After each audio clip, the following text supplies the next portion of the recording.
আসসালামু আলাইকুম রহমতুল্লাহি ওয়া বারাকাতুহু। এটা ইয়েতে সাবা মসজিদ, এটা হচ্ছে খন্দক সাবা মসজিদ। আর এখানেই ফাতেমা রাদিয়াল্লাহু আনহা রাসূল সাল্লাল্লাহু আলাইহি ওয়াসাল্লামের স্ত্রীরা, সাহাবায়ে কেরামদের স্ত্রীরা এই বেস্ট্যান্ডের ভিতরেই ইন্তজার করছেন এবং মহিলারা এখানেই জামাতে নামাজ পড়ছেন। আর মহিলাদের জামাতে নামাজ পড়া যায়, যেমন আমরা পুরুষে অনেক সামনে দাঁড়ায় দুইজন হইলে, কিন্তু এরা সামনে দাঁড়াইতে পারবে না, এরা মাঝখানে দাঁড়াবে, তো সামান্য একটু আগে বাস। তারপরে এই যে ওই যে উপরে যেটা আছে, একদম উপরে যেটা দেখতেছেন, এটা হচ্ছে রাসূল সাল্লাল্লাহু আলাইহি ওয়াসাল্লামের মসজিদ। ওই যে উপরে এই যে ফিরফার মতো দেখতেছেন যে লুক উঠতেছে ওইটা, আর এই নিচেরটা আবু বকরের। আর এই যে এখানে একটা আছে, এটা হচ্ছে আলী রাদিয়াল্লাহু আনহুর। আর ওই যে উপরে দেখেন পাহাড়ের উপরে কতগুলো বাড়িঘর আছে। এখানে তুর্কির খেলাফতে যখন আপনার ছিলেন 200 বছর শাসন করার অবস্থায়, তাদের আর্মি পুলিশরাও এখানের মধ্যে পাহারাটা দিত। আর এটার সাথেই এসে গিয়া ইয়েতে মসজিদ নববী, এটার পাশেই।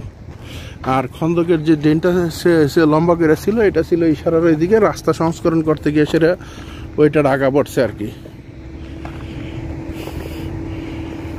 আর ইসলাম সম্পর্কে জানতে হলে, বুঝতে হলে ইসলাম সম্পর্কে পড়বেন, ইতিহাসগুলো পড়বেন। আর একটা কিতাবের নাম লিখে দেই, আব্দুল্লাহ ইবনে মুবারক লিখছিলেন আর রাহিকুল মাখতুম। রাসূল সাল্লাল্লাহু আলাইহি ওয়াসাল্লামের জীবনী খুব সুন্দরভাবে লেখা আছে। আর রাহিকুল মাখতুম কিতাবটা ভালো করে পড়বেন। আর কোনো প্যাসফুস লাগলে আরও বিশাকেরা আছে, এখানে হায়ারা আছে, ভলান্টিয়ার আছে, তাদের কাছে জিজ্ঞাসা করবেন, তারা আপনাদেরকে ইতিহাসগুলো খুব সুন্দর করে বলে দেবে।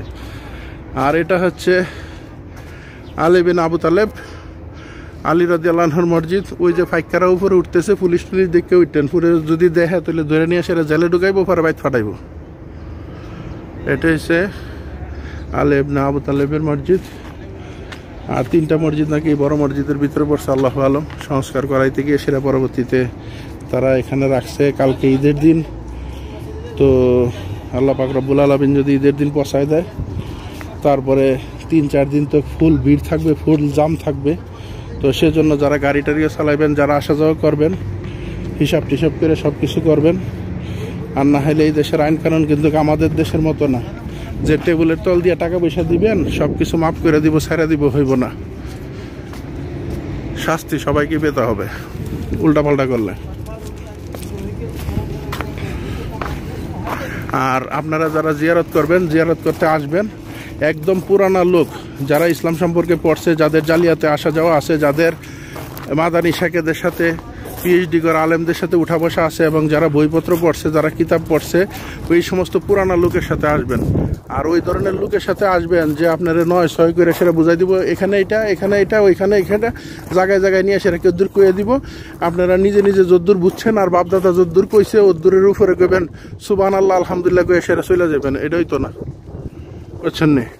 তো সেজন্য ওই সেদিন একটা উঠাইছিলাম, ওই জায়গায় এটা মরছে কো মাশাআল্লাহ, ওই জায়গায় এটা মরছে কো মাশাআল্লাহ, হেতে ইন্নানিল্লাহ না হয়ে খালি মাশাআল্লাহ কইতাছে। সমস্যা, বুঝছেন? এখন মসজিদে যাবেন, গাড়ি করে রাখছিলাম ওইদিকে না, এই গাড়ি লিয়ে সমস্যা, এটা তুগেই ফাইনা কই যে রাখছি, টিভিএস লাগাই দিব।